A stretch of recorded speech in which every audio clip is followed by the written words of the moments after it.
Welcome to this podcast with Oregon Coast Aquarium.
Welcome to this podcast with Oregon Coast Aquarium.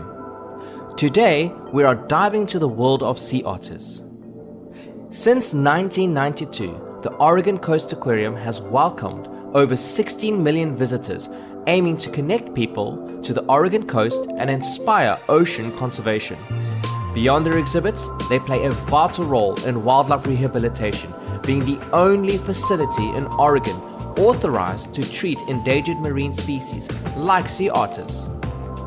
Sea otters once thrived along the coast, but were nearly wiped out by the fur trade in the 1800s. As a keystone species, they maintain the health of the kelp forest by controlling sea urchin populations.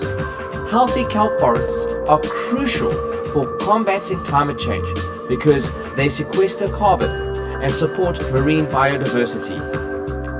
There's a movement to reintroduce sea otters to Oregon, and the aquariums team is partnering with the Seattle Aquarium to gather essential data for this effort. Now, thank you for joining us on this podcast with Oregon Coast Aquarium. Let's dive in.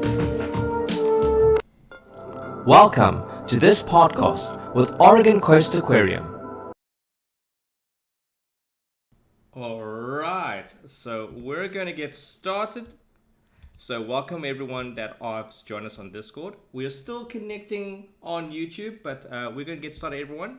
So we're just going to do a little bit of a formal introduction, especially for those mostly on YouTube.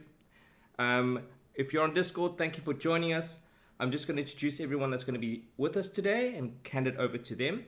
So first of all, welcome to the podcast with the Oregon Coast Aquarium. So today, myself and Lynn, who, if you're on Discord, my name is Jason. You know me as JJ on Discord. And we have Lynn, and on Discord you know her as EvilNav. And we're also joined by Tiny in the background, who's going to be helping from a facilitating point of view. And today we're going to be delving into the world of sea otters with our special guests, Melissa Owsley and Brittany Blades. I hope I got that pronunciation right.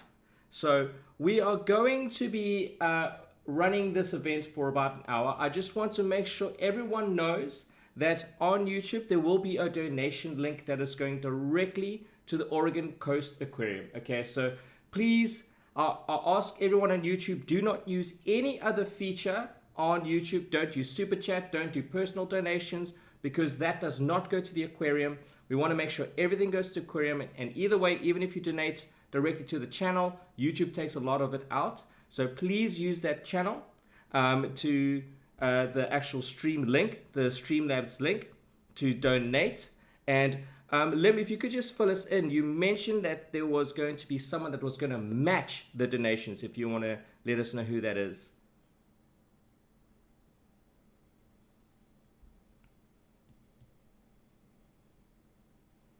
Okay, so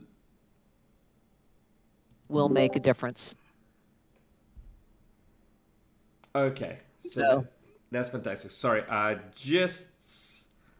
that's going to be a good one. I hope everyone on Discord actually heard me, because for a while there, the mute button was on.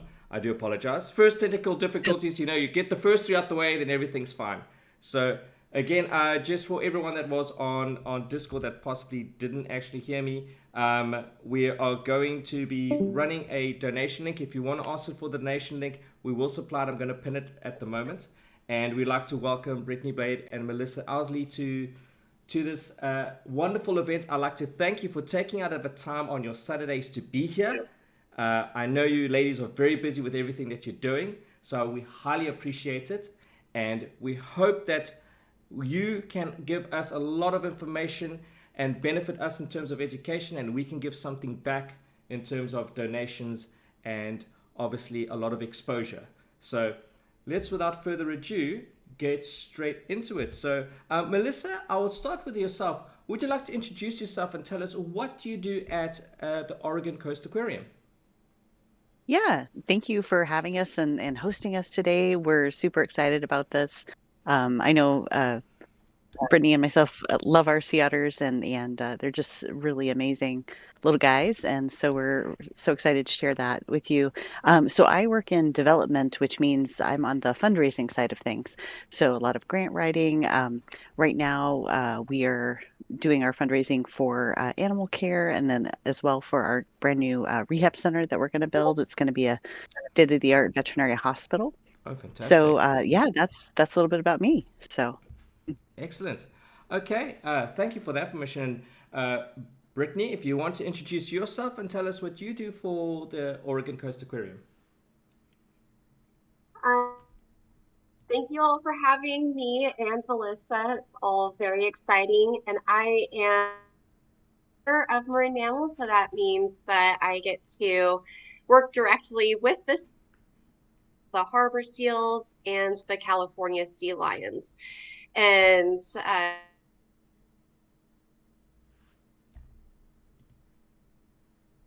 okay, we are losing you a little bit there, Brittany. For everyone knowing, Brittany isn't on site, so there may be a little bit of delays helping out nature. I believe it's just in what direction we go. There we go. Okay.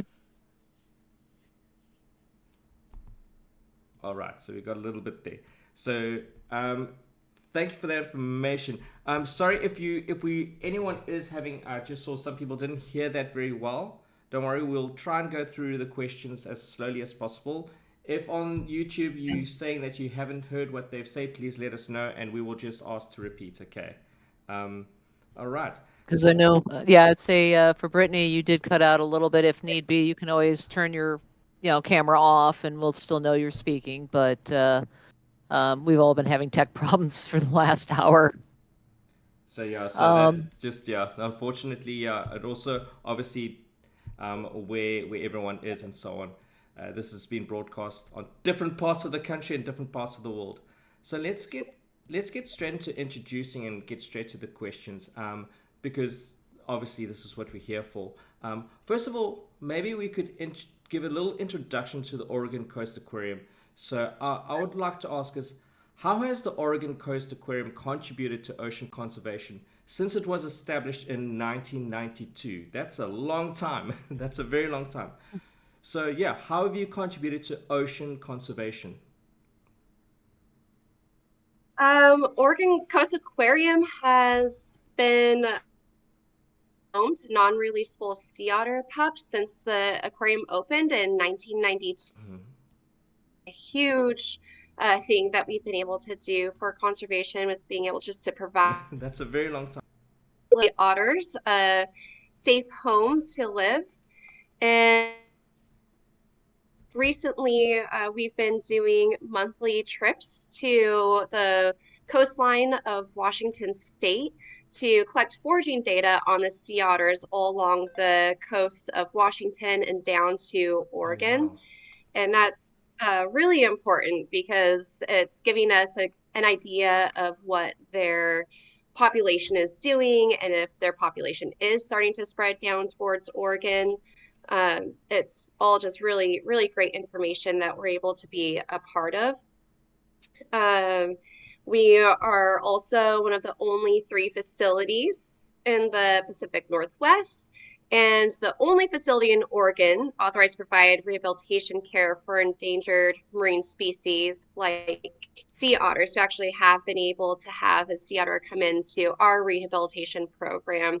Oh, wow. And that, yeah, and that was really exciting because that Yeah. was a sea otter that actually was in Oregon. Oh, okay. Yeah, okay. Yeah, lots of things that I can keep going on too. Yes, a lot of accolades and so on.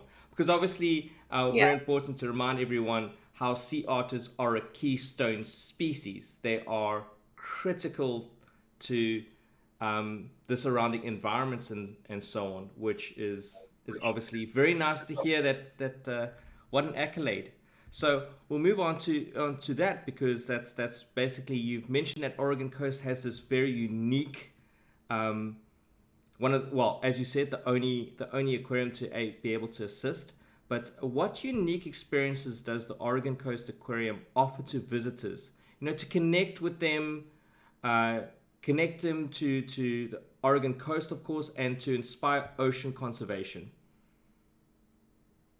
I think something that is really unique to our aquarium specifically is where we're located. We're located right on Yaquina Bay. And so you can get a view of the estuary and the bay just right from the aquarium's estuary trails. That's part of the aquarium. You can look out there. And I've actually been able to see a family of river otters back behind that area. And I've also seen an orca, pod Oh, of wow. orcas swimming through the bay. Yeah, it was actually one time it happened during one of our staff meetings. We were in one of our rooms. It's called the Gleason room. And I was sitting there and I just looked out the window. I was like, hey, there's orcas. And everybody just swarmed the Of windows. course. Of course. And that's like so close, as you say, because it's in that bay. Yeah, it's right. I mean, it's just we're right on the estuary in the bay. So I think that is something that is really unique to our facility compared to a lot of other aquariums. Yes. And then the other thing about Oregon Coast Aquarium is that we really focus a lot on the Oregon Coast native animals that are native to the Oregon coast.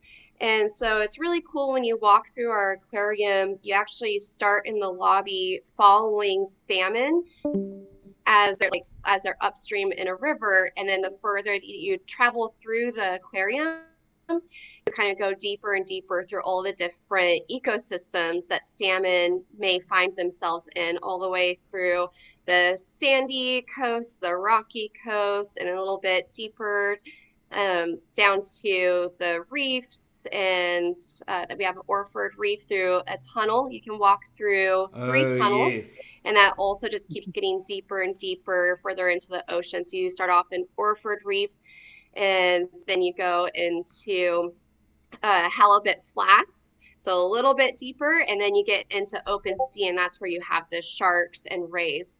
And so I think that is a really unique and fun experience that really does connect people to the Oregon coast, because it's like you're walking underwater deeper and deeper Yes. into the ocean if you just walk straight off west from Newport.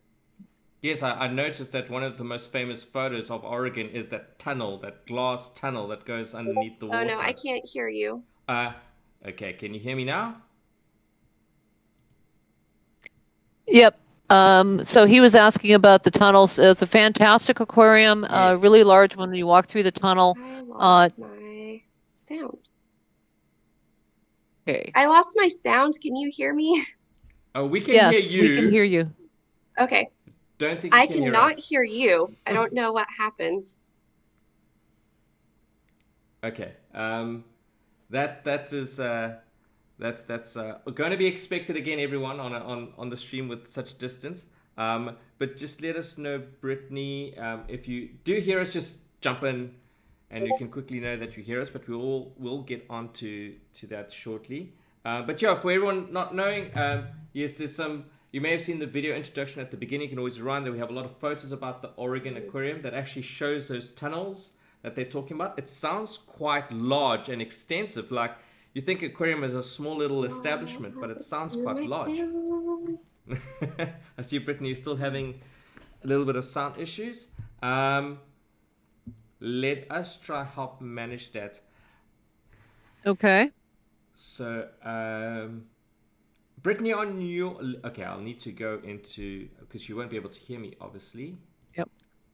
And of course, Melissa can't probably Yes. reach her unless she has her cell phone. Let me see. I can text her, I think. So It would not be a Task Talks organized event if there weren't technical difficulties. That's how we do it. That's how all the meetings go. Yes. Also, if you hear a bit of tippy taps around, our dog is now in the room with me. So dog even wants to if you participate. yes, he's very interested in otters. He heard they're cuddly. Okay, looks like she can at least see chat. So that's good. Everything seems to be connected. I didn't touch anything. It's just all of a sudden I couldn't hear you. Okay. My advice on Brittany's side would be to possibly disconnect from the Discord chat and then reconnect. That's So always the best maybe- thing. Start and restart. Melissa, maybe you could fill in on maybe talking a little bit about the Rehabilitation Center. So maybe provide some details about the plan. So JJ, I'm going to question 4 about the new Marine Rehabilitation Center. As everyone remembers, last year KPEEPS raised over $26,000 for it. So, over to you, Melissa. Yeah, absolutely. I think it's my we're super laptop excited that about just this. froze, maybe. There we go.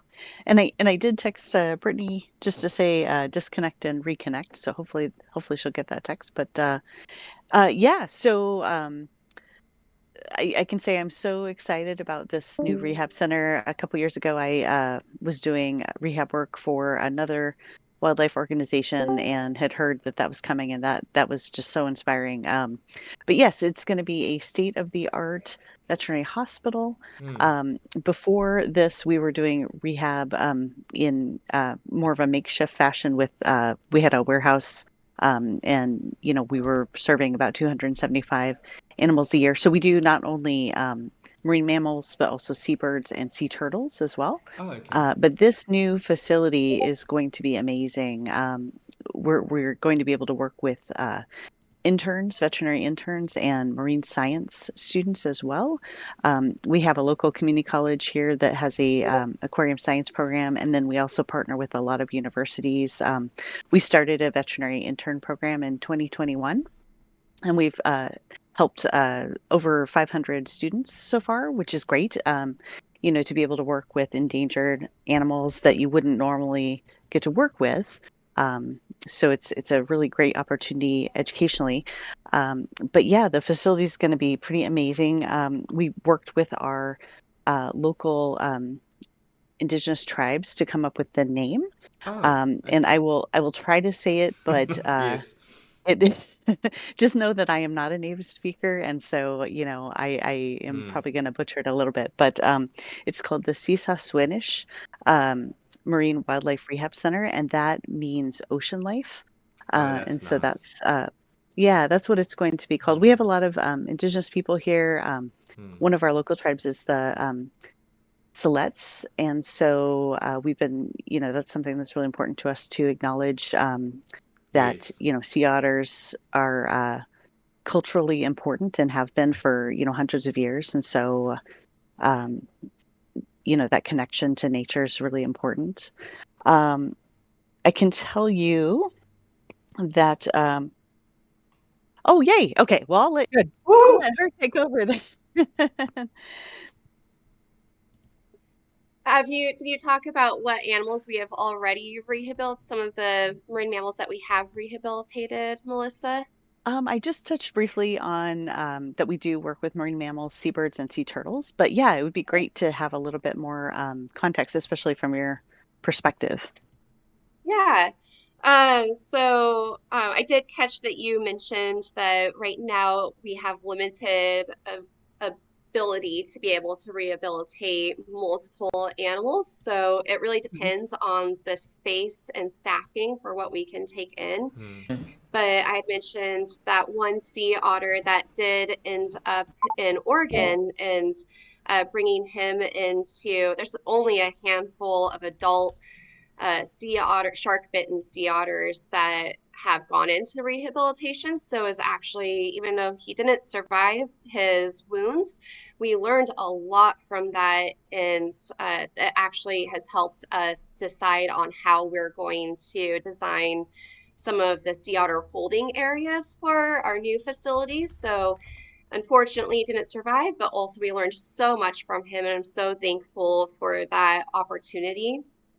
Um, and I did want to mention something that I'm doing right now. I don't know if it's been mentioned yet, but I'm actually down in California helping out another rehabilitation facility, the Channel Islands Marine Wildlife Institute in Santa Barbara, California. And right now, the rehabilitation facilities in California are getting a very high caseload of pinnipeds, and so that's elephant seals, harbor seals, sea lions, and fur seals. And so they reached out to me at the aquarium to see if I would be able to come down to help out facilities, if I could send some of our other staff down to help. And so that's what we're doing. I'm down here for 2 weeks helping them out, also refreshing all of my rehabilitation skills. And then the next week, I'm sitting down another mammologist so she can learn rehabilitation skills, because she hasn't gotten those skills set yet. And then we have our vet tech, and then another mammologist coming down. So for the next month and a half, we have at least one person coming down to different facilities just to learn and help at the same time. So it's a win-win situation, but it's all in preparation for this rehabilitation facility. That way, once it's built, we are ready to go, and we can take the knowledge that we learned from all these other facilities and kind of pick and choose on how we're going to manage our facilities. So it's really, really exciting. Oh, we just lost Brittany. Oh no. There we go. No, Oh, no, okay, you're back. good. You're back. Oh, sorry, I heard the Yep. disconnect. Okay. Silence. No, but that's. That was just someone else. I've got a Don't fright there. worry. It's like, but it's so nice to know, just to introduce, how everything is so connected and how so many people are involved, and it starts with something so tiny and it's just growing. Like you've just said, you've gone to this lovely establishment, and these other people are getting involved, and it just builds on top of each other. So it's quite nice to know, and why it's so important, as we've mentioned. I'm going to keep saying this in segue like commercial, why it is so important to support these organizations. It's a real benefit to them and to the wildlife around it. But yeah, Lynn, take it away, please. Okay, I'm going to go off script slightly and just inquire about the 3 male sea otters that are currently residing at Oregon Coast Aquarium. I will put a plug out for their live cams, and then they do have set feeding times that you can go watch them. So over to Brittany, just a little bit about your 3, because they are favorites. Whenever we see chat, it's like, oh, hey, look what Schuster did, or Oswald did, or Earle did. Obviously, some of us, Earle has been going on some adventures in our minds with some of the Vancouver Aquarium younger otters. Yes, so I'll start with Earle, since he is a fan favorite. So Earle came to us when he was 10 weeks old, and he still needed to be groomed when we got him. He was rescued originally by Monterey Bay Aquarium, and he just from the very start, he's always had googly eyes, is what we call it. He just has his big eyes, and he just kind of like looks around. And even when we were transporting him from Monterey Bay up to Oregon, we were on a plane that was donated, a pilot. It's through an organization called Turtles Fly 2, and they help transport mostly sea turtles. This was their first sea otter that they had transported was Earle, but it's just a private pilot, and he donated his time and plane to us to transport Earle from California to Oregon. And Earle got to hang out on my lap with a bunch of packs of ice underneath him to keep him cool, but he fell asleep on my lap while we're Oh, wow. flying over this. It was probably the best moment of my life. I can't imagine. Yeah, it was pretty cool, but he had his little googly eyes going the entire time while he was awake, looking at the landscape. And while we're flying over Mount Shasta, I have a photo of him looking out through the window at Mount Shasta, which is Oh, a huge wow. That's amazing. So he's even enjoying the so yeah, view. it was really yeah, an incredible experience. But anyways, yeah, so Earle, he's very inquisitive about everything. He loves to sniff everything. So if we scuba dive, and he, for whatever reason, he really likes the smell of neoprene. So we don't dive with the otters in the habitat, but after we leave, he will go out there and he'll sniff all of the footprints that we left in the spot that the diver got in and out of the water. Just like a hound dog. His nose is just to the ground and just sniffing everything. And then he's sniffing towards our hair after we wash our hair, and if it's really smelly.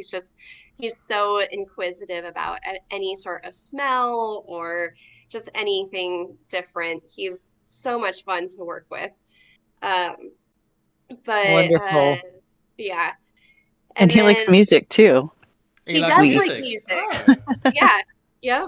Yeah, we had some visitors who came by, and I was talking to them about the different types of enrichment that we do for the otters. And one of them had asked about, like, well, what about Mozart? He's like, I don't know. I've never played Oh, Mozart jeez. for Earle before, but I did, and he seemed to really enjoy it. He actually came up and was listening to it, and he actually wasn't screaming at me.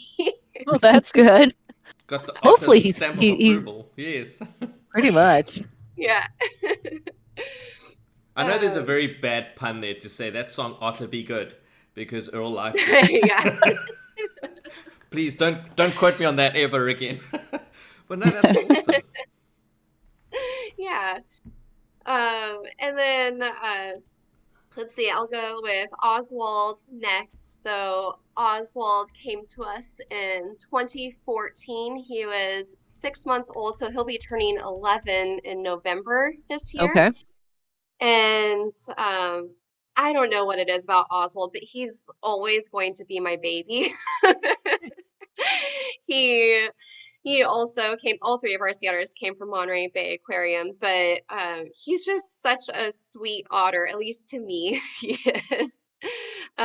We all joke about who is like closer, or we have like closer relationships with each otter, and probably Oswald is one of the ones that I'm pretty close with. And so he might try to get away with something with another trainer, and then like Oswald keeps doing this, and then I take him and he's the perfect little angel. So you're like the parent he Um, runs to, in other words. yeah, yeah.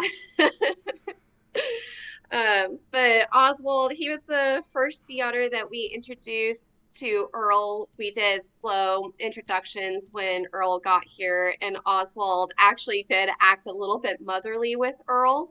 Okay. And he kind of would protect Earle from the other boys, and Yeah, it was pretty cool to see Oswald in that role. It's kind of switched around now that Earle is bigger, but at least when Earle was younger and a pup, Oswald was really pretty sweet and gentle with him. And then we got Schuster. So Schuster, he came to us in 2013 and also about 6 months old. And so he is going to be turning, oh my gosh, wait, can I do math here? He was born in 2012. So he's going to be turning 12 this year, or is 12, yeah. Yep. Wow. Yeah. And Schuster, he was actually the first sea otter pup that I got to work with. And he is just, we called him baby genius. He learned all of his behaviors so quickly, so fast. And he really is. He's so smart. And he's the one that has more behaviors trained than the other sea otters. And it's just because he is such a quick learner. And but he's so smart that you have to think 5 steps ahead of him or try to. And so sometimes the way we tell sometimes Oswald and Schuster apart, because they are so similar, is just by looking at their eyes. And Schuster kind of has these devious sort of eyes, sort of sinister looking eyes, and Oswald has doughy eyes like, hi, what's going on? Okay. And Schuster's always planning something. Schuster's the one that'll probably take over the world. So I guess that makes it kind of a challenge when you're crafting the behaviors based on, like you said, you've got one that just picks it up very, right away. Yeah, exactly. Yeah, Earle has been he's been a very slow learner with a lot of his behaviors, but he's really good at other things. He's great at moving from one pool to other. He's the best at doing that. He's the best at going in his kennel and following us around because he's so attached to us because we had him at such a younger age. But he's been really slow with progressing on some of his other behaviors. So he's smart in some way. They all learn differently. And so even when we train them to give different vaccinations or something, we train them in all different ways. And training them to go into the kennel, we do it in multiple different just try to think outside of the box and make sure that the animal is as comfortable as possible and figuring out what their learning style is. Okay. Funny enough, the moment you said that Schuster got that devious look, when I've just Googled a picture of him to show to the audience, the first thing I thought before you even said is like, this artist planning something.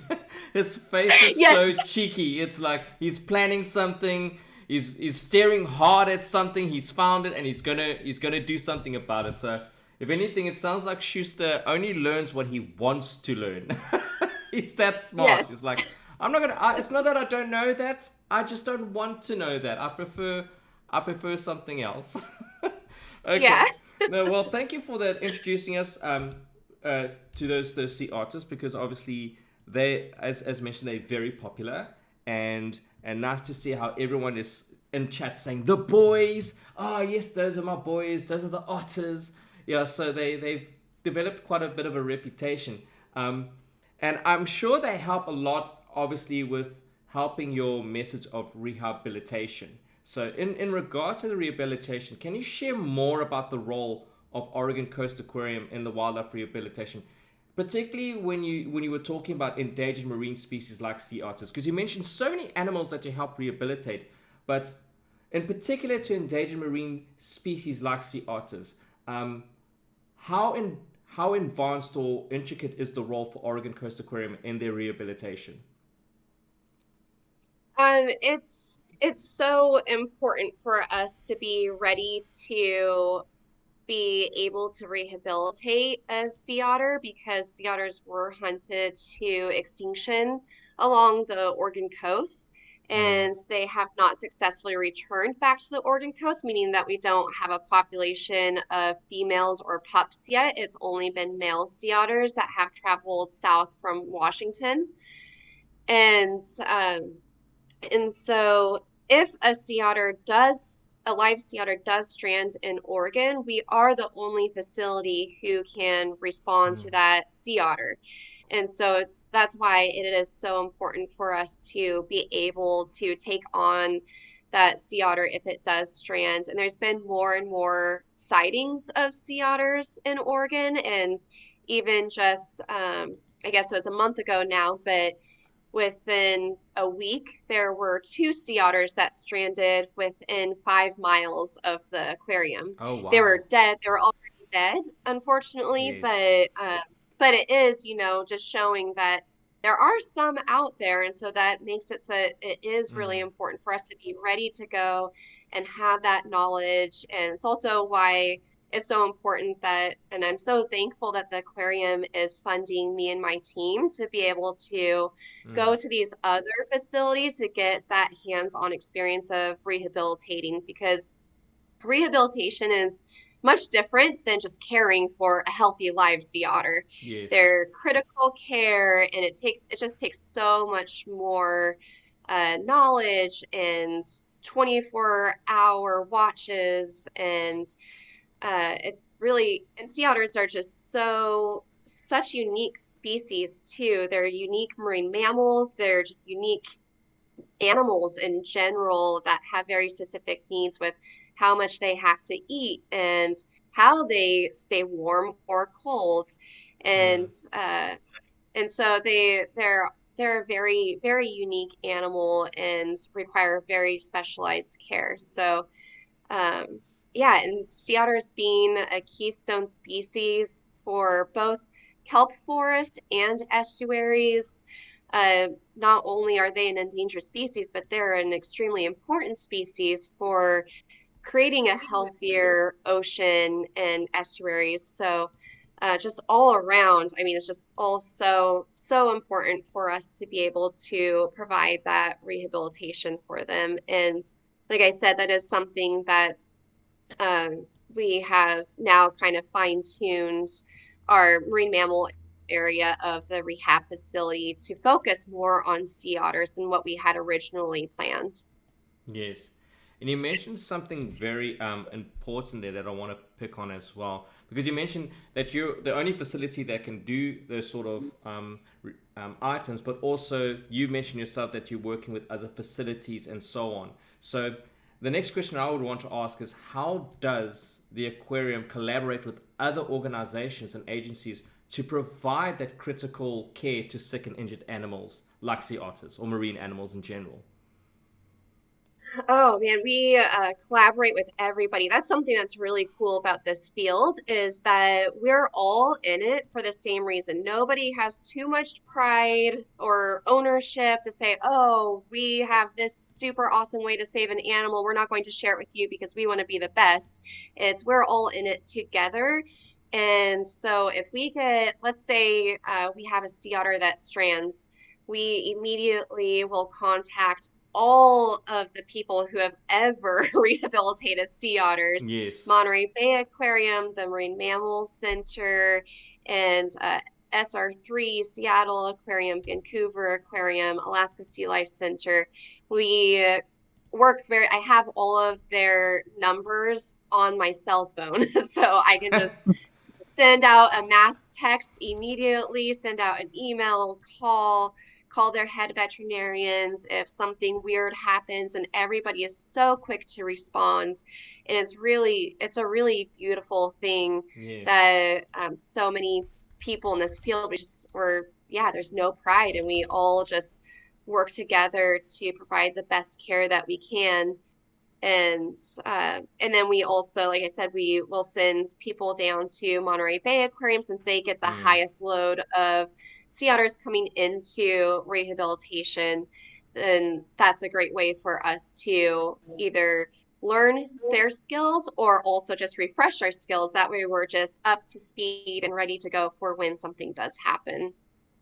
It's Okay. very nice to know in that sort of environment that there are organizations that can work together so well, because that's such a negative tone with most of things. We can't work together, but there's a positive side of things. organizations that can work together, because we all love all the aquariums. We all love Monterey Bay. We all love Oregon. We all love Seattle. We all love Vancouver. A lot of our fans started off with Joey, so it's Yeah. nice to know that actually happens. That, as you said, there's no pride. There's a common cause. We need to just save the furry babies and make sure that Yep. they're Yep. okay. No, thank you for Now, that. so I have a kind of a follow-on question to that.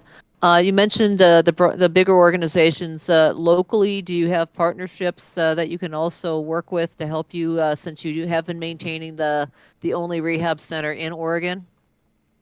Yeah, so we work very closely with Oregon State University. They're right next door to us, actually. I mean, I don't know, 100 feet away from Okay.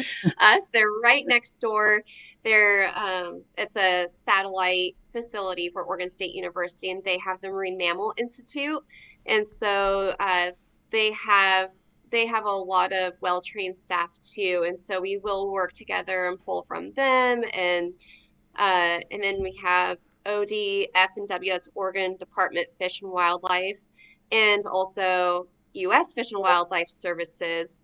I also have all of their numbers on my phone, and we all work together to just pull out whatever resources we need, especially in the case of a sea otter. Sea otters, like I said, it's such an important animal. And when we had that one sea otter, I named him Yaquina because Yep. he was found stranded at Yaquina Head Lighthouse. And when we had him, it was so cool how everybody really did come together, and everyone was so supportive and in real time. Yeah, from people. And locally, we have 2 people with U.S. Fish and Wildlife Services. They're both named Michelle. Okay. The Michelles came in, and they were really supportive and really helpful to make sure that we had everything that we needed to give Yaquina the best chance that he had. Okay. Kind of taking that a further thought, what are some of the challenges faced by marine animals as a result of them needing rehabilitation? Because obviously it's not just getting them expanded back into the environment, but more, what are you facing as you're doing the rehab? I mean, a majority of our cases that we get for rehabilitation for marine mammals at the aquarium have all been entangled in some sort of marine debris. So I think that's one of the bigger challenges that I see directly. And then the other one is there are a lot of emaciation cases, meaning that they're just coming in completely starved. That's what's happening right now in California with the pinnipeds. Is there are a lot of starving pups and even adults too. So with the changing oceans, there's definitely more and more cases that are obviously coming up as Okay. animals may not be able to adapt as quickly. Okay. I guess back over to JJ for the next question. So actually, Oh, sorry. he may be. Yeah, Yep, sorry. it's over to you. That was You. I tend to mute while I'm smashing my keyboard answering chat, and then I forget. So that's as we said, that's a typical stream technical difficulty with me. I just wanted to touch on something before we carry on, because I see a lot of in chat they're popping up with, oh no, it's very sad. But correct me if I'm wrong. Is it not valuable, even at occasions when the otters, you're unable to save the otters? So unfortunately, like we had the story where when otter passed away. Isn't it that they still provide so much information to actually help, that it's not entirely like, I wouldn't use the term loss, but there's very valuable information they leave behind. Could that statement be true? Yes, 110% true. It really, like I said, with that case of Yaquina, that sea otter that came in, we learned so much from him, and I shared what I learned, and exactly I had video, like all of the things that had happened. We shared with other facilities and everybody else. And so now the next time that a sea otter like that comes in, it's going to have a better chance at surviving than it would have if that sea otter never came to us. So yeah, that is a 100% true statement. That's fantastic Okay. to know. So in light of that, to segment to our next question is, why is there such an important movement to reintroduce sea otters to the Oregon coast? So, sea otters, like I mentioned, are a keystone species. And so, in the way that we found this out was because of sea otters being hunted in certain areas to extinction. And when that happens, there are areas where and so then when sea otters were reintroduced to some different areas along the Alaska and British Columbia coastline and Washington coast, then they were able to see that the kelp forest actually started to return or become more robust in those areas where maybe it wasn't as healthy before. And with the return of the kelp, then the return of all the other animals, that's just saying that's how we are able to identify that sea otters were a keystone species. And now there's even other areas, for example, with Monterey Bay Aquarium and their surrogate mother program they have with their sea otters. They have their resident sea otters will act as a surrogate mother to sea otter pups that come in stranded. And then they release those pups into a slough or kind of like an estuary. And when they did that, they were just releasing them into the Elkhorn Slough as a safe space where, a shark isn't going to get them right away. They Yes. have a chance Right. to grow and figure things out and then slowly move out into the open ocean once they're adults. They didn't expect them to actually stay in the slough, but they have. And now there's a population that is there. And what they saw was this slough, before the sea otters were there, it was really murky. There's a lot of fertilizer runoff from the farming areas nearby. And when the sea otters went in there, then when they started to restore a population there, then the water became more clear and was healthier. There's more eelgrass, and it was just a much healthier ecosystem. So they found out that they're also a keystone species for estuaries and sloughs in the way that without sea otters there were a bunch of crabs, and then the crabs were eating mesograzers that eat algae off of the eelgrass. And so when sea otters were put back in there, or when sea otters were released in there, then what happened was there were fewer crabs, which meant there were more mesograzers to eat the algae off the eelgrass. So that way the eelgrass wasn't getting suffocated with algae. And so it's something that was also just wow, that's cool, not expected, but that was a really cool outcome. And so that's how we now know that they're also keystone species for that. So what's really cool with that whole long-winded explanation is that so far, wherever sea otters have been reintroduced, it's had maybe not what the expected outcome was, but it has had a positive impact Yes. on the ecosystem. And so that's something that the organizations that are involved with considering reintroducing sea otters to Oregon, that's one of the main things that is pushing it, is the fact that sea otters are the heroes of our nearshore ecosystems. They could possibly save they could save the world. Yes, they can. Yes. Save, as I say, I believe the kelp forests sequester carbon, so that helps with the wildlife in the water. So, Yep. and that's all thanks to sea otters. And I just want to Yeah. interject there because you mentioned the orphan program that Monterey Bay has, and of course they recently lost Rosa, which again she's been Yes. such an important part of this Reintroduction, and again, her loss has given everyone so much information and the possibilities that otters can look.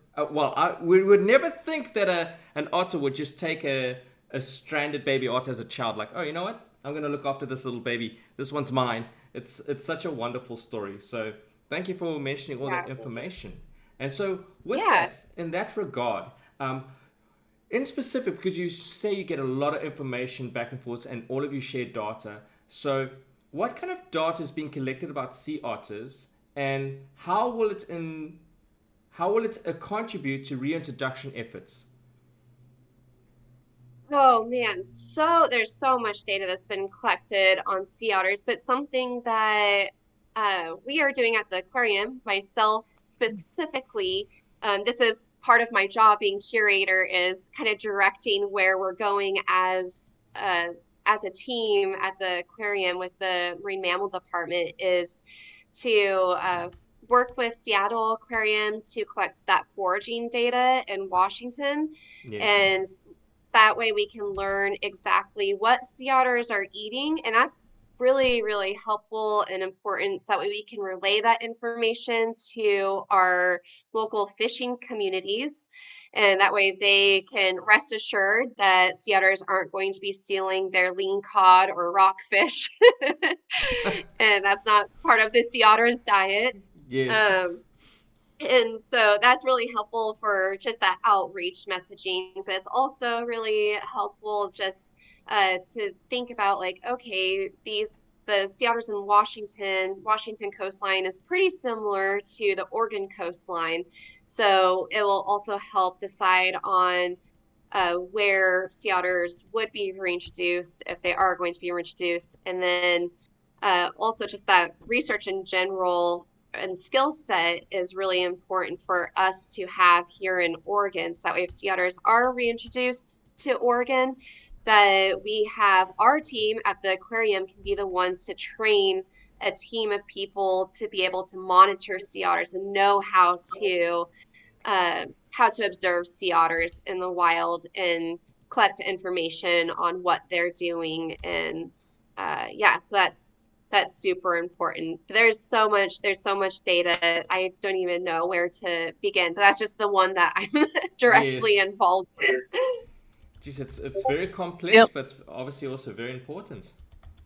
Yeah. So with that, you're talking about the reintroduction of sea otters in Oregon coast. We know a lot of your audience is aware, based on previous fundraisers for the ASLC Alliance, and you're doing these studies. And we all know that it's probably going to be at least 10 years or more. Just kind of, if you can lightly touch of where that process is right now. Like you said, you're doing the studies. I don't know if you can give kind of a broad idea of where that particular thing is right now, knowing that you guys are key and essential. I know when I visited last year, it was it was a lot of it. All your folks talking about the sea otters. We're talking about the partnership that and the efforts going in, looking at to reintroduce sea otters and make it more palatable. Hey, come and live here. And off the coast of Oregon. Yeah, so right now the process, which I am actually involved in some of those meetings, is, I guess the biggest thing is there's a model that is being developed to kind of taking all of this information that researchers have been collecting on sea otters for the last 50 plus years, and putting it into this model, and then also taking current research that's happening, looking at where the kelp forests are in Oregon, and then looking at, like, to try to decide what site we would choose for, or that they would choose for reintroducing sea otters. They're looking at location to a boat ramp, so that way there could be access to the sea otters if needed, and where you could set up a net pen, and that's something too that we're involved with, is providing input to how to design a proper sea pen for sea otters. So before they're actual release, they learn to stay in this one area, and then you remove that, and hopefully that would wow. have them have a higher success rate. So there's so much right now. It's just still collecting a lot of information, collecting information from people who are experts in estuaries and trying to decide like where are the healthiest estuaries, or where sea otters could be the most successful to survive, looking at water quality. You don't want to dump a bunch of sea otters into an area where there's poor water quality, where there's a lot of high traffic ships or boats or anything Yes. like that. So it's really taking a lot. It's right now it's at the stage of taking all of that data and then teasing out the most important data that you would need for a site selection to be made, and putting it into this model that can make that happen for us and think for us. That is extremely in-depth, and I am all Yep. for giving any otter advantages with ramps, little staircases, whatever makes their lives a little easier and precious. Then by all means, I'll take my money, do whatever you want with it. Just do that. That sounds like such a nice initiative. Yeah. Because like you said, it's a matter of just the fact that encouraging the otters to find their way back and slowly expanding the habitat out as they keep connecting. Because I believe it was once upon a time, it was, the whole coast was from Baja all the way up to Alaska. So it Yeah. sounds like the otters are slowly looking and saying, "Hey, it's getting kind of crowded up here. Maybe we'll start moving." So, is there anything else that you could maybe offer, especially, I mean, like you said, this effort's going to take a really long time. It's not like you can just automatically sit there and say, "Hey, here you go," Yeah. Yeah, I mean, as far as the timeline goes, it's really hard to say. So what's happening right now is there's just a collaborative network of organizations and people who are working together to provide whatever expertise they have. And then we'll go into a document that then gets sent to U.S. Fish and Wildlife Services.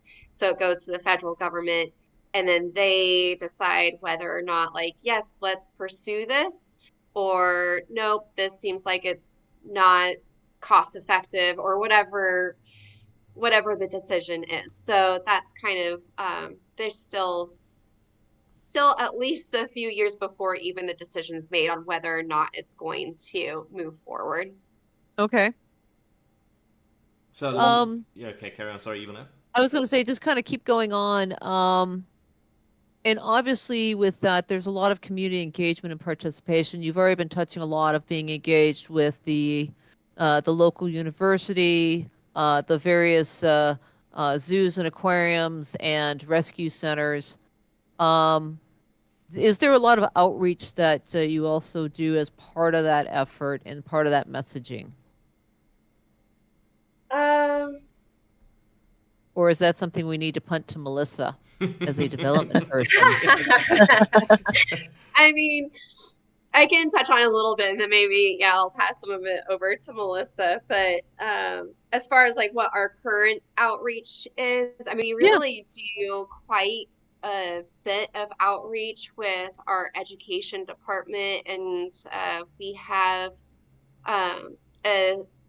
an educator who is specifically an outreach educator and will travel in our Oregon Coast Aquarium van across our state and over to other states, to Washington, even into Idaho. And once again, Melissa probably has even more information on that. I don't know if you want to take over for that, Melissa, but it's really exciting that we are being able to educate our youth. That's where it all starts to inspire that Yes. that connection to the Oregon coast. If you're reaching people who have never seen the ocean before and you inspire them to care about the ocean, that is huge. That is so cool. And then plus, just with our reach on social media and having our live Yes. webcam and reaching all of you and everyone around the world to care about this species that has a relatively small range, just Yes. on the west coast of the US and then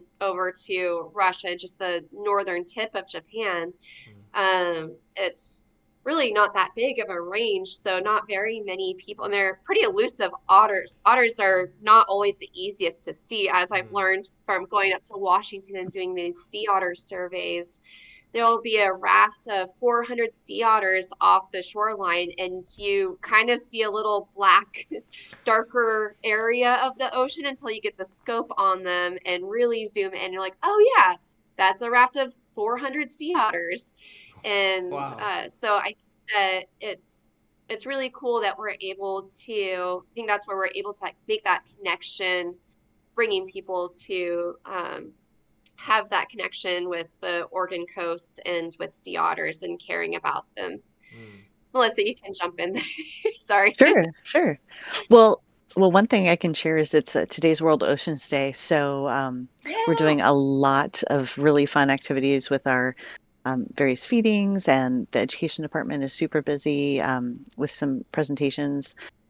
We have animal ambassadors as well, and I know today we've got a lot of other organizations that are tabling here at the aquarium. So Alaka Alliance, I know you're all familiar with them, Yes. along with many others, and so it's these are things that we do to provide the education. We actually so Brittany mentioned our outreach education. We have virtual resources.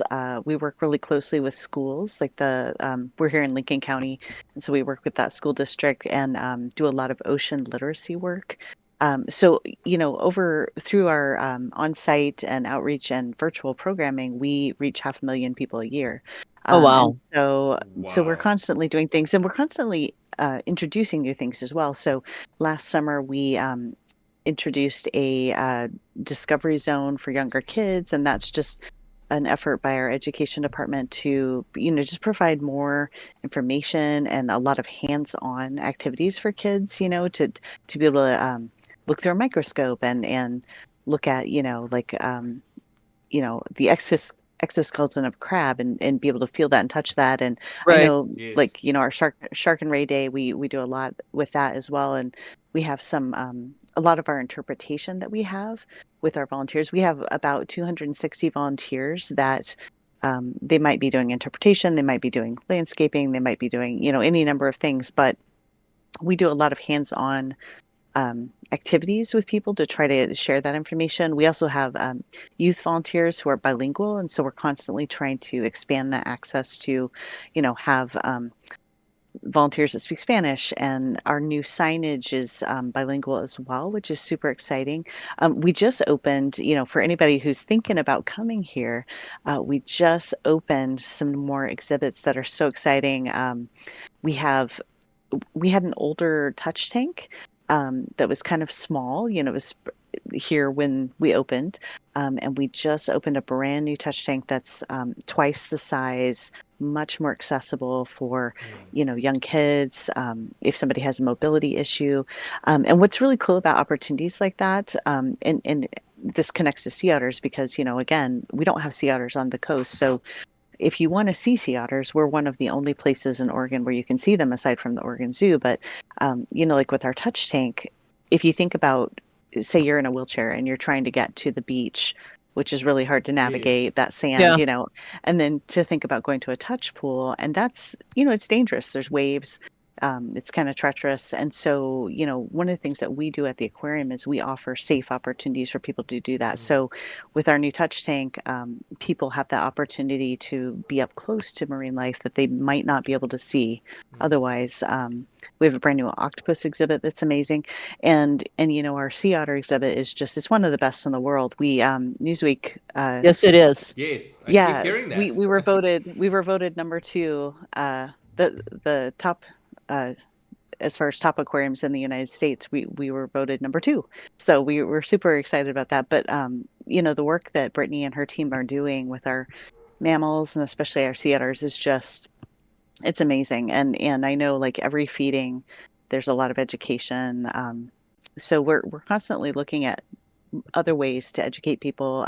We just started doing sleepovers again. So if you want to come here and spend the night in the shark tunnel, you can do that. So yeah, but yeah, I really just appreciate all the work that Brittany and her team does to care for these otters and just educate people. I learn something new every single day.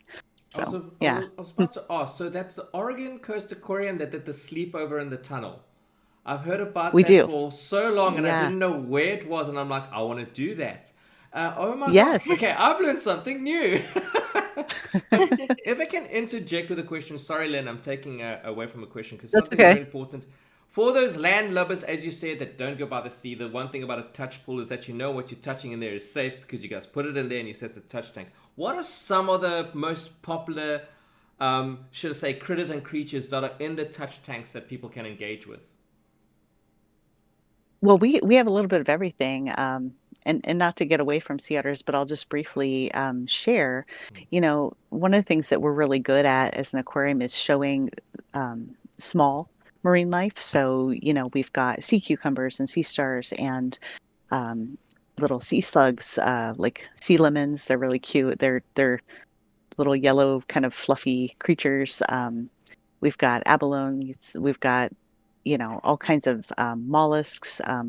So there's a lot of things that it's a great opportunity to see because if you're in an actual tide pool, you probably won't see all of those animals Yes. gathered in that Mhm. place. So it's a really great opportunity to do that. And then we have a lot of we call them jewel tanks, and they feature all kinds of little creatures that you might not see. And certainly as you go deeper, as Brittany mentioned, you know you're not as the average person, you don't have a submarine where you can just keep going deeper and see all these creatures. So Yes. we're able to really highlight some of those really interesting animals, and I think we do a good job with that. So and especially sea otters. Like when I first started working here, I did not know that sea otters had pockets. So that was a very Yes. exciting thing. So I'll also say, some of the research we're doing, we do a ton of stuff as an aquarium. Our dive team is similar to Brittany's team. They work with ODFW and with our marine reserves and are trying to gather that data. Brittany Mhm. mentioned the sea urchin barrens. Yep. And so one of the really cool things that we're working on is a treatment for sea stars. Back in 2013, 2014, there was something called sea star wasting disease. Okay. And so one of the main Mm. predators for the sea urchins was a sunflower sea star, and they started dying and getting sick and basically turning to goo. And so our team is working on that, working on helping those populations, which will in turn, control the sea urchins, help the kelp forest. Mm. So that's just another tool. But, I mean, I think that really underscores the importance of sea otters because, Yes. when you have a top predator like a sunflower sea star that starts to just disappear, and you see these urchins populations explode, it just really, um, you It know, goes back to you sea have to otters think, again. Yeah. yeah, that keystone That species, keystone and species. it's Yes. yeah, the data Yeah, that they're yeah. both they're both keystone species, and so Hmm. that's where like sea otters and sunflower stars, having both of those species will just, Mm. if you have both of them in that ecosystem, then it just creates a more resilient ecosystem. So that way, if one dies True. off, then you still have the other until the other one can return. And so just another reason why sea otters are just so awesome. Yep. Yes. So on that note, we're going to divert a little bit, getting back to specifically, but there is a question that came in last week is, are there challenges or what would those challenges be for integrating northern and southern sea otters? I do know that at some zoo aquariums, there are some that are, that have both. Is there any challenge when you're integrating northern and southern sea otters together, or have you run into that before? Nope, we usually have both northern and southern sea otters living together here at the Oregon Coast Aquarium. This is the first time that we've had only southern sea otters, and there's never been any issue whatsoever. In fact, two of our older sea otters that have since passed away, Nuka and Judge. Nuka was a northern sea otter and Judge was a southern sea otter, and those two were inseparable. Like they were best buds. And so I've never seen any, and same thing with one of our other older sea otters who since passed away. He was a northern sea otter, was Ialic, and him and Schuster were best friends and hanging Okay. out all the time. So I've never witnessed or heard of any issues with having northern and southern sea otters together. And in fact, Oregon has been kind of said to be the link between southern sea otters and northern sea otters. So that's kind of part of the idea. If southern sea otters were reintroduced to Oregon, then hopefully they would start to breed with the northern sea otter males that are coming down from Washington. And then it can help increase genetic flow and genetic diversity. Whereas right now, the sea otters in California are essentially all just from a small raft of 50 sea otters that survived the fur trade and have now since expanded up to close to 3,000 sea otters now in California, but that's all just from 50 sea otters. So Right. they don't have much genetic diversity, which is scary for the case if there were a disease that Yep. popped out among them, it could wipe out the entire population. So that's another reason why it would be really important for sea otters to be reintroduced to both Northern California and Oregon to help close in that gap. And Oregon's just that missing link, and bringing the northern and southern sea otters all together. On that note, so I visited SeaWorld San Diego as part of my otter trek. There's a few of us on here that have been doing otter treks. In fact, one of our community members was down there at Oregon Coast Aquarium about a week and a half ago and was talking about the tours. Mocha at San Diego's SeaWorld, when they were talking about her, mentioned that she had both northern and southern sea otter DNA when they did the work to figure out what type of otter she was. So obviously, definitely, she demonstrates, hey, we can do this. So that's really exciting. We're kind of getting to the end of our time because I know both of you are taking time. Okay. So this is going to be a fun question. JJ, I'm going to talk about the towels. So we know that towels are an important part when you are taking care of a very young baby otter because you need to help them groom until they figure out how to do themselves. We've watched lots of videos of all of, for all of the new babies for the last few years, getting towel dried, getting, comb outs, cool blow dries. The question is, at what age do you usually stop letting the sea otters have access to towels? Because I'm assuming they start becoming something to chew on and ingest, which is kind of bad. Yeah. Yeah. So we actually never, by the time we got Earle, he was already 10 weeks old. And so we never left towels in with him. But we were actually able to still groom him until he was a year and a half or so, almost 2 years Oh, old. wow. We just kept up the behavior a little bit so that way we could still get hands on him easily. And it was actually the way I was able to give him his vaccination was by pretending like I was grooming him. He didn't actually need to be groomed, but pretending like I was grooming him with the towel and then gave him the injection. He didn't even notice it because he's just chomping on his ice cubes and playing with toys. One of the other mammalogists, Megan, she was the other main person who was just pretty much her and I who were Earle's groomers.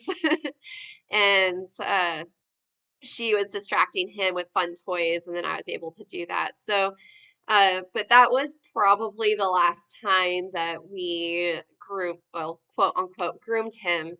And mainly because then he started, to get a little bit more feisty and he has pretty big chompers now. So Yeah. we don't do that anymore. But yeah, so I guess it was about a year and a half but that was supervised while we were grooming him. But he was so smart. Like he got trained very quickly with it, where what we would do is we would just lay one towel down on the ground, and then he'd run over to it and he'd get on his back and he'd start doing his little wiggling motion of trying to try to the groom wiggles. himself. Yep. Yeah. And we call it, whenever he would do that, we'd be like, groom, groom. Yeah. And we just say, groom, groom. And then he kind of wiggles his back on the towel. And then we'd use another towel to go in and groom him. So that was Earle's experience with his towel. Okay. I think Well, the JJ's going to go ahead and JJ's going to go ahead and wrap this up with one final question. Yes, I was Okay. just going to say, I think the wiggles are the best part of that. So I'll ask yourself, Brittany, and then I'll ask Melissa. The most important question I'm sure everyone wants to know above everything else that has been so informative and so beneficial. What is one of your favorite moments with sea otters? There's so many. Melissa, do you have one on the top of your head that you can go real fast while I think about mine?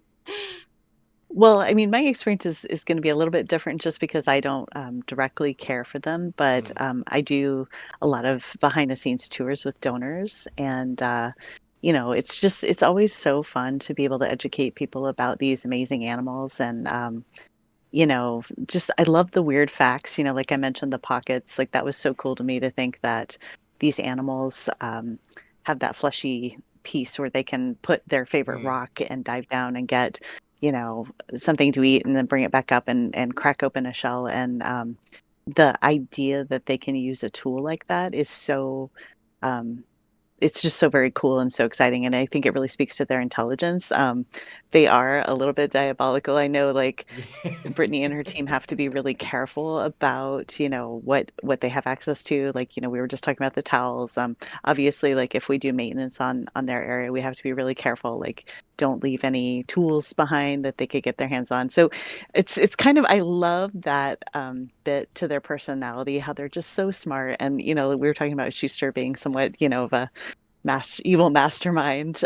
So I love their personalities, and it's so fun to watch them. And they really are a fan favorite when people come to see them and watch the feedings and learn about them. It's just so cool to see the absolute delight on people's faces, watching their antics. And it's so fun too. I know Lynn, you've been really interested in the animal enrichment and Yep. have helped us out with some of those things. And so it's really fun to see the otters climb into a little sandbox with ice and roll around and forage. And, I know our team does a lot of enrichment with them with various items to, reinforce certain behaviors or just for fun.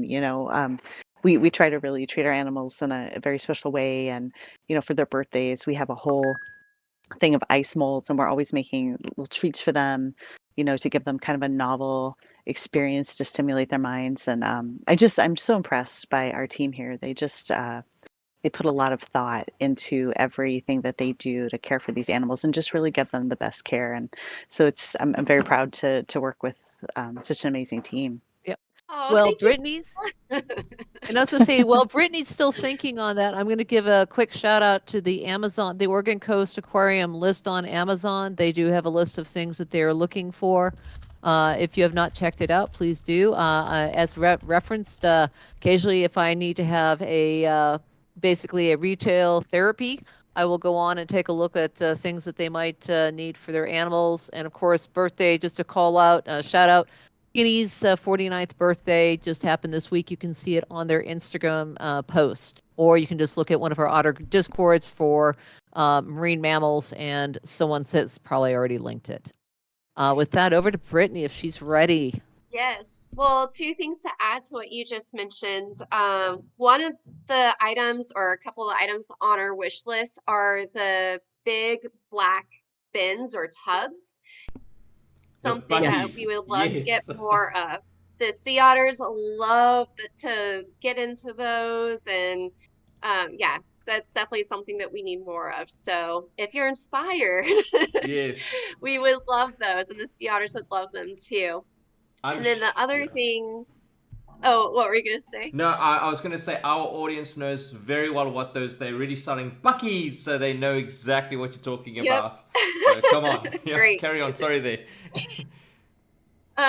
Then the other thing is that is actually something I was wanting to mention too about what makes Oregon Coast Aquarium unique is that you can see potentially it's the world's oldest harbor seal, Skinny, who she just mentioned she just turned 49 years old last weekend.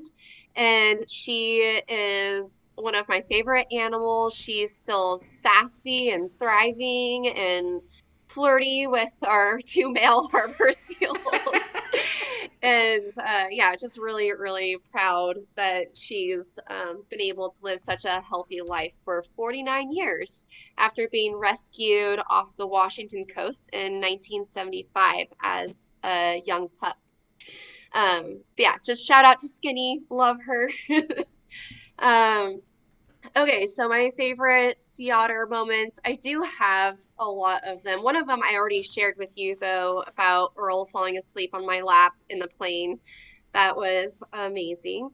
And then another one is actually just kind of in general being able to earn the trust of the sea otters that I work with. So, for example, Schuster, when he came to us, he didn't have much human interaction at all because when he was at Monterey Bay, he was with some other otters that were going to be released. So the way that people interacted with him or to care for him, they all wore welding masks and then a poncho to make it so they didn't look like a human when they're interacting with him. And so when he came to us, he was afraid of me, and he was in this 30-foot round pool, and he wouldn't even pop his head up to get food to start.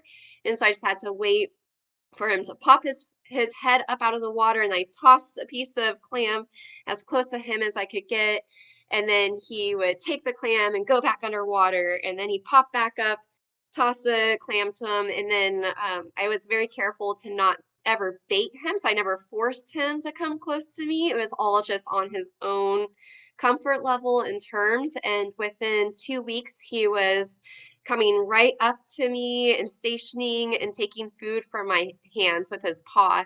And so it was just really cool to see that a little 6-month-old sea otter who was so scared of me was able to trust me enough within 2 weeks to be taking food with his little paws from my hand.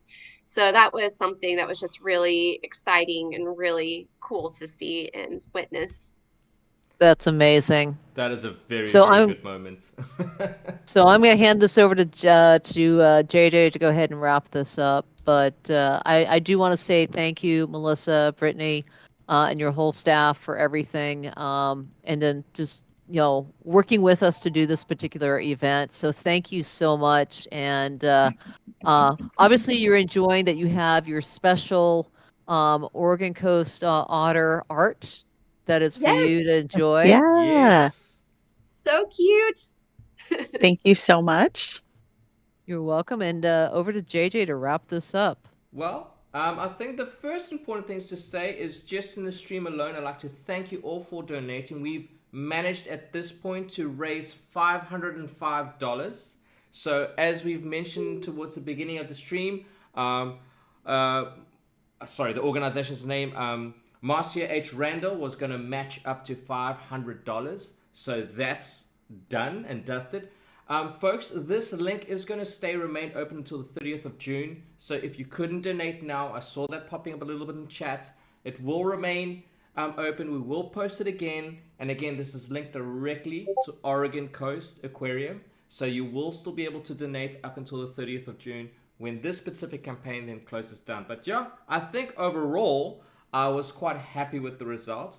And so, yeah, let us just wrap up by saying, first of all, thank you for joining us for this amazing podcast with the Oregon Coast Aquarium. We hope that all of our audience has enjoyed our deep dive into the world of sea otters. I think it's been a nice, as much as we know, we always end up finding out more information about sea otters. So that's always been a very, very nice thing to have. But of course, I'd like to give a special thank you to our guests, Melissa and Brittany, for sharing their valuable insights. Big thank you to our co-host Lynn, you all know her as Evil Nav, and for Tiny for facilitating behind the scenes. I also want to say thank you to our moderators on the channel for keeping things running smoothly. And of course, a heartfelt thank you to all our viewers for watching. Your support and curiosity are what makes these conversations possible.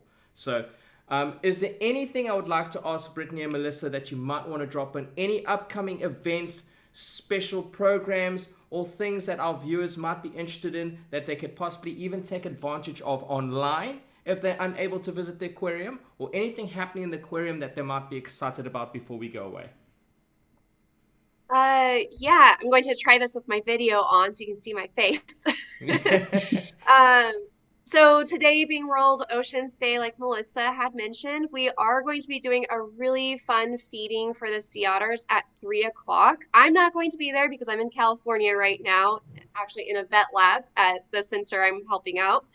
But anyways, they're going to be tossing in live sea urchins and crabs, 3 different types of clams, squid, shrimp, all the different food items they normally get, but the extras are the urchins and then also just the shells on the clams with them. And what this is to help guests see how we do our foraging data in Washington. So we'll have my assistant curator, Ashley, she's going to be talking with the guests who are at the aquarium and explaining how to try to identify what the sea otters are eating. So we're just going to dump it all into the main habitat. So you can watch on the live webcam at 3, that's Pacific time. And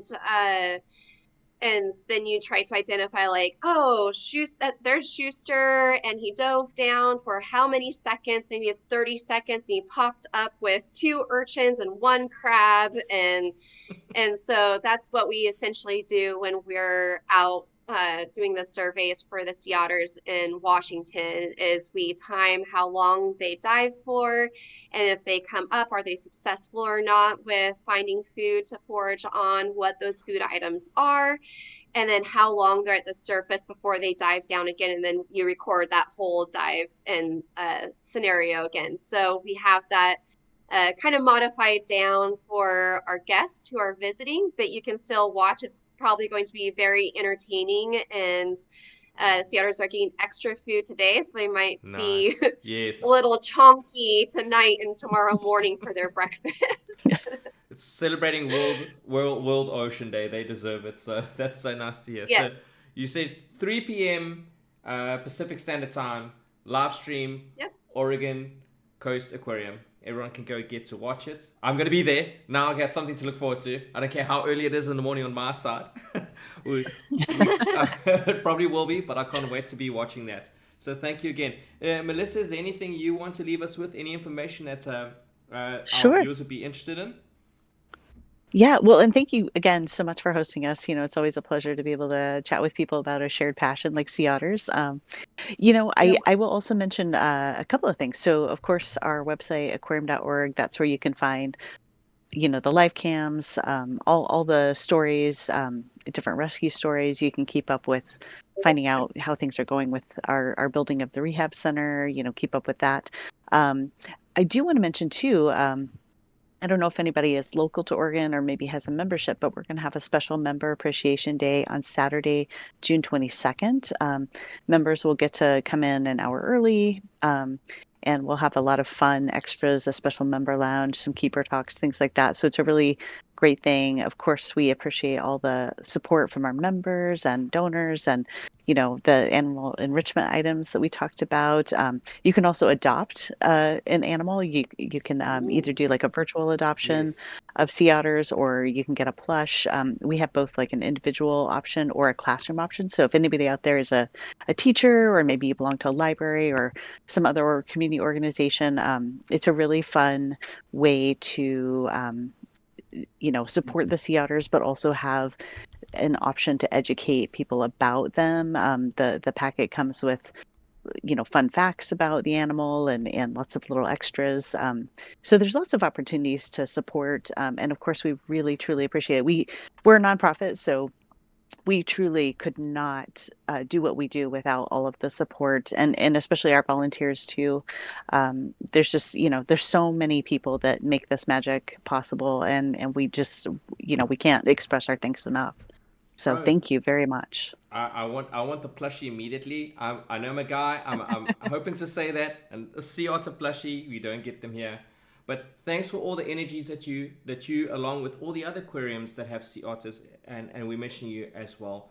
Put the energy out there. Do these live streams, because up until a few years ago, I didn't even know what a sea otter looked like. I knew they existed. I have no idea how cute they are. But now you got fans from Europe, from South Africa, where I'm from South America. So thank you for all the efforts. I would like to bring up that during this, our own campaign went up to $640, and the actual campaign that was around $26,000 has gone up to $28,000. So that's all thanks to our viewers that have really raised that bar up. So all of them are going straight. So it's the exact same Streamlabs donation. But yes, the main campaign has shot up to 28,000 from 26. Thank you guys so much for your time and effort, for giving this information, and for our viewers for watching. Please go watch the stream. I would like to give a shout out for Kay Passionate later. She's going to be doing a little bit of a stream in memory of Rosa. And of course, we all want to contribute to that, because this is all part of the same item, bringing sea otters back to the coast and where they belong. That little, yes, as you said, so small, but so important. So important. Thank you, Melissa. Thank you, Brittany. We hope we hear more from you on social media and see all that energy that you put in. And I appreciate the time that you've given us on this most probably very busy day where you are. And thank you, especially Brittany, from all the way where you are in your veterinarian lab room. I appreciate it. I appreciate it, even though we had a bit of technical difficulties. I really appreciate the time. And Melissa for helping us organize this. And a shout out to Lynn for being the glue in between that helped us arrange this with our Discord channel. So thank you, Lynn, so much. You all know us, You're Evil welcome. Nav on Discord. So in case everyone knows, who's Lynn? Our Evil Nav from Discord was a big part of this in arranging this. And if you could give a shout out to Andrew for me, ladies. Andrew was such a big person, a part of this as well. And of course to the Oregon Coast Aquarium. Thank you so much for everything you've done for us today. Thank you, guys. Appreciate the time. Okay. Have a great rest of your World Ocean Day. Okay. Thank you so farewell, much. everyone. Thank you. We'll chat soon. Thank you so much.